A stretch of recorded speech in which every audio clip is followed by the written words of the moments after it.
I grew up in Due West. I went to Presbyterian College in Clinton, where I met my ex-husband, who was a native Andersonian. So we married right after college, and I've been here ever since. Of course, I had a degree from PC in psychology. Wanted to save the world and couldn't get a job. Nobody wanted to hire a college graduate with a Bachelor of Science in psychology. So I started back to Clemson to work on my master's, and Archie Morgan, who ran Crisis Ministries, actually gave me my first real job. So Which was what? I worked for Crisis Ministries. Doing what? Because people that remember that may have forgotten what Archie did for the community. Archie did a lot of stuff. I really worked heavily with the rape crisis part of Crisis Ministries. And I actually wrote the first state victims of crime assistance and the first VOCA grant that allowed the Rape Crisis Center to be freestanding. Went from the Rape Crisis Center to Foothills Alliance to now First Light. At the time, Crisis Ministries handled the United Way needs lines.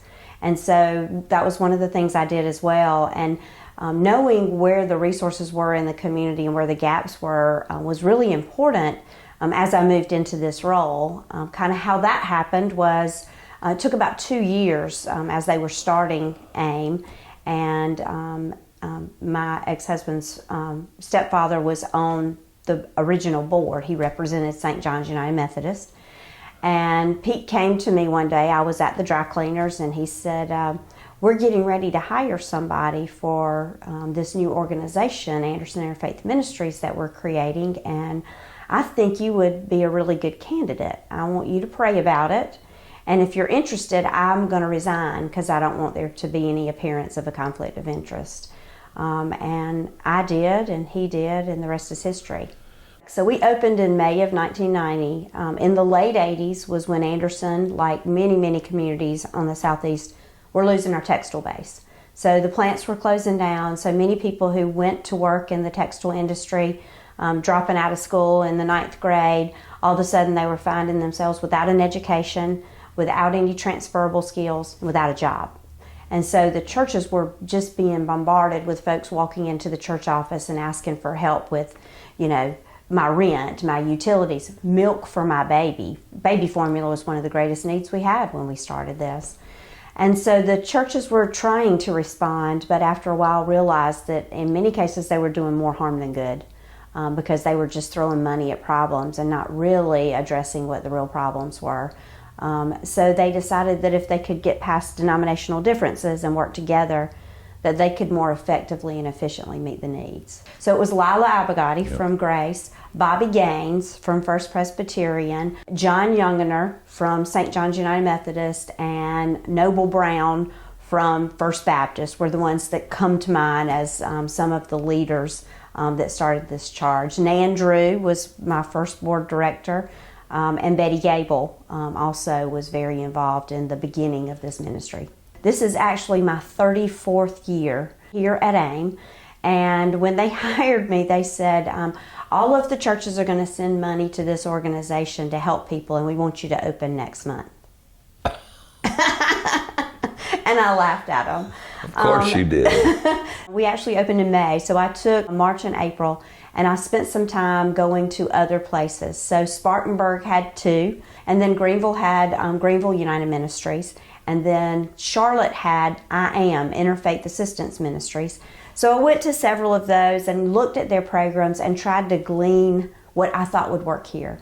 And like I said earlier, having been at Crisis Ministries and handling the United Way needs lines, I knew where the resources were, the limited ones that were, I knew where they were, and I knew where the big gaps were. And so what I wanted to do was try to be a collaborator, not duplicate what was being done, but try to meet the needs where the gaps were and work with other organizations that were meeting those needs. So that was kind of our charge, was to be the convener, if you will, of bringing resources together. So if there were state dollars in town, federal dollars in town, United Way dollars in town, we were to try to spend those so that we could be the safety net. We've become the primary human service organization, and that's very evident if you get the 211 reports that United Way creates. We get the majority of all of the calls that come in. Where are you first setting up your offices, and you're the only one, right? I was the only one. There's a picture that comes to my mind. It was a photograph that the Anderson Independent Mail took.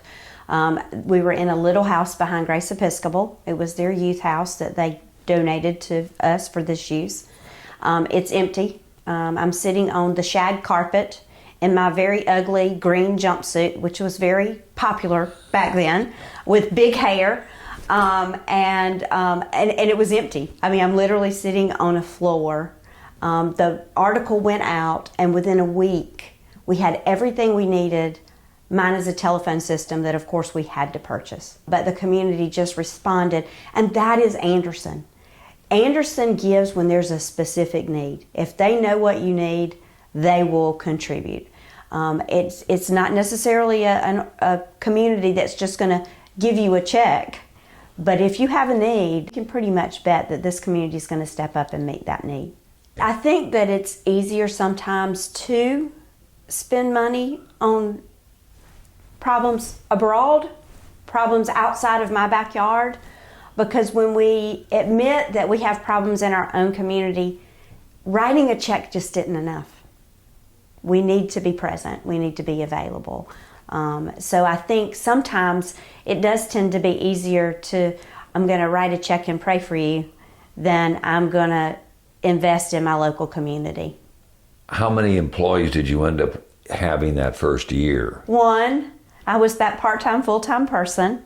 I was paid $10 an hour for 20 hours a week with no benefits. And of course, I worked 50 when we were first getting started. And interestingly enough, my very first benefit was childcare, because I had my daughter Whitney when I started.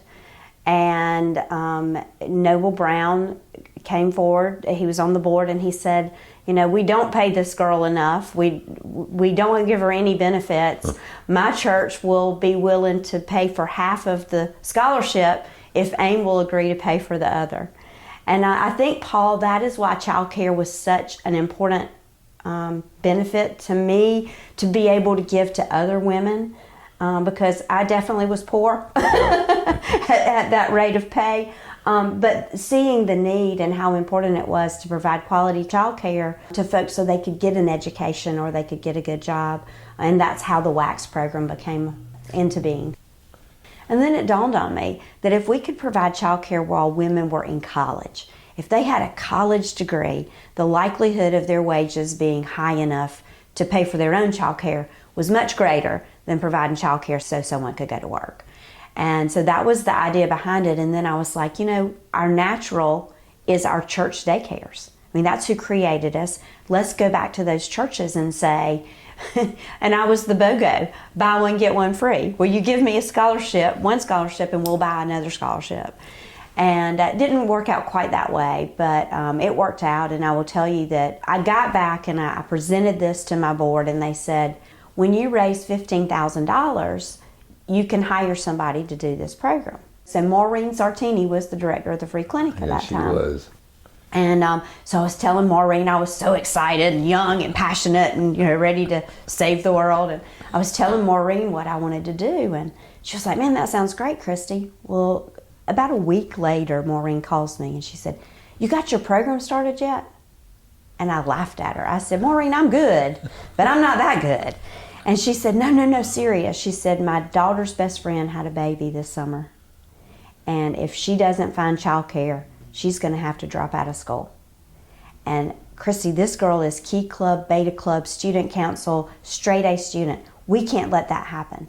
My children were at First Baptist. Noble Brown made that happen. And Nancy Malden was the daycare director.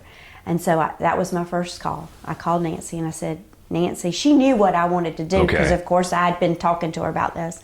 And I said, Nancy, I got a call and this is what I got. And she said, you're not going to believe this. And I said, what? Because back then, Paul, it was, if you're planning on having a baby, you better get your name on the waiting list because that's how long it takes to get in. To daycare. To daycare. First Baptist or any place. Any place. And the good ones, yeah. And she said, I had a cancellation in my infant room. And I've been so busy this morning that I haven't had a chance to call the next person on the waiting list.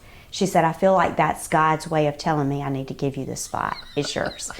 And so Larry finished Westside High School. She graduated 4th in her class. Her twin sister graduated valedictorian. Larry got a President's Scholarship to Anderson University. Her sister Lori went to Clemson University.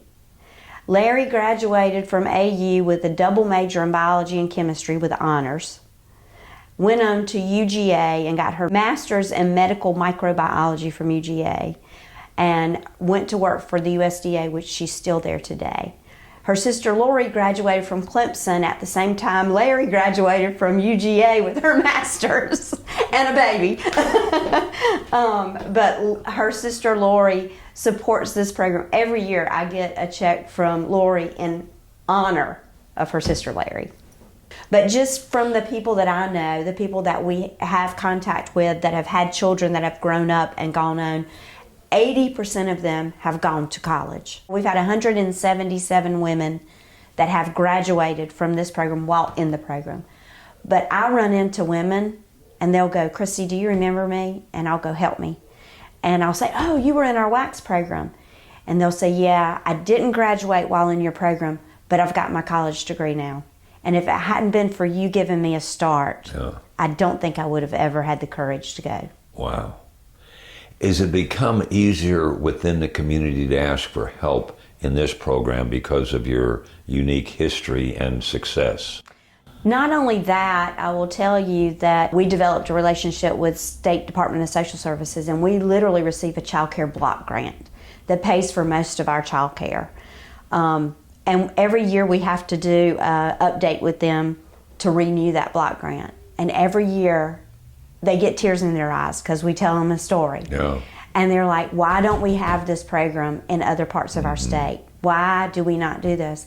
And so this past year, they were like, we got to do something about this. And along with Sisters of Charity Foundation, and that's why we're changing our name from Anderson Interfaith Ministries to AIM, is because we want to scale this program. We want to see other communities across South Carolina have this program. And we feel like Anderson limits us to Anderson. If you say AIM, that could be anywhere in the country, not just in Anderson, South Carolina. We are partnering with Department of Social Services and Sisters of Charity, and we're going to be looking within the next year or so to start identifying sites that we can replicate this program. DSS will be willing to give them a block grant to pay for the child care.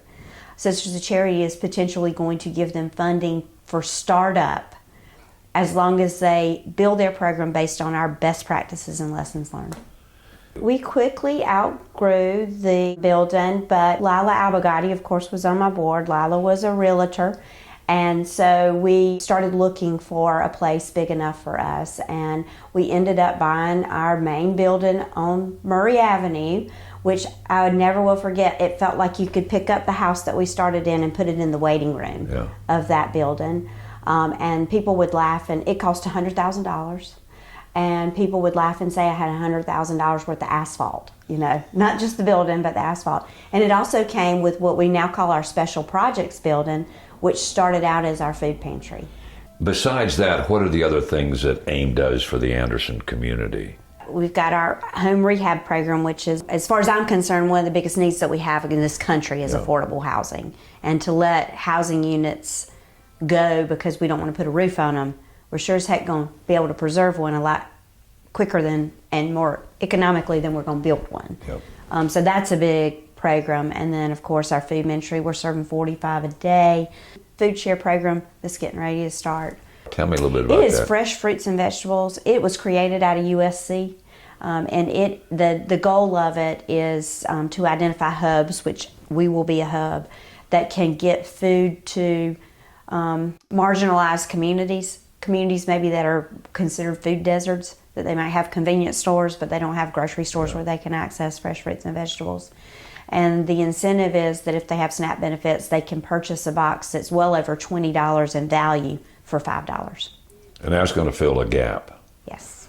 Yeah, because you think about what we get in the food pantry, it's what's given to us for the most part. So this gives the opportunity for more healthy foods. I think it's something that we're going to be able to really partner with the hospital, because Greenville Mill Village does this. They do 640 boxes every 2 weeks, and about 60% of their participation is Prisma Health.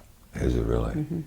So I want to start this with the diabetic clinic. As soon as we kind of get our feet underneath us and get into the new location, we really want to target first diabetic clinic and then cardiac rehab.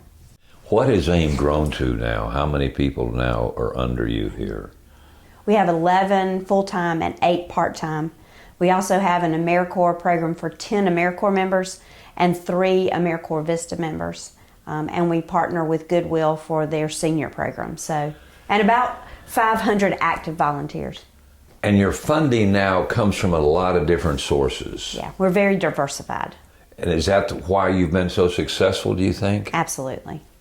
Absolutely. And you know, Paul, we're too big. I know that. And from now on, we definitely will not grow wider. We'll grow deeper. If we take on anything new, it will be something that takes a program that we already have deeper to serve, you know, more efficiently or more effectively.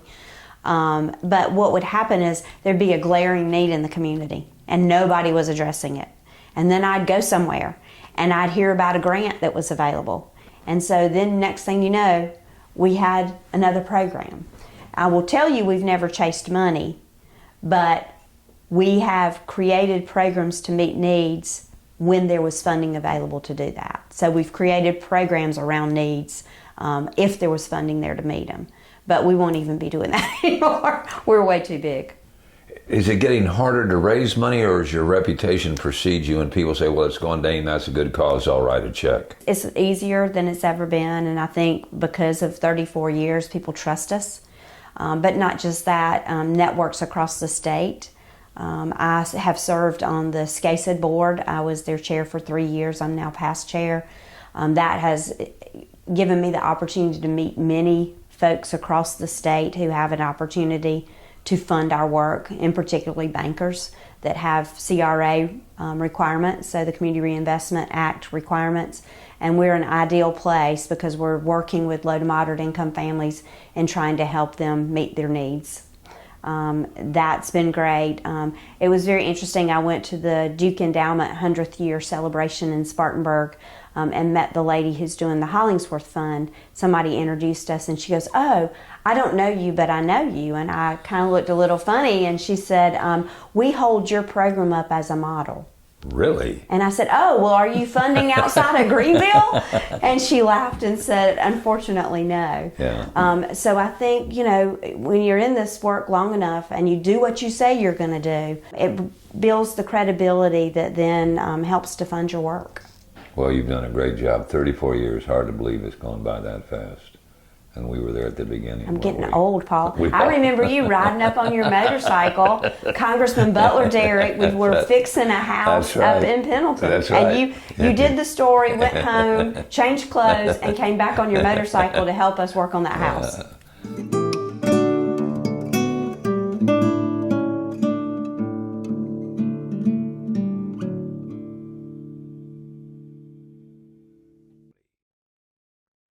Brought to you by the folks at Anderson County.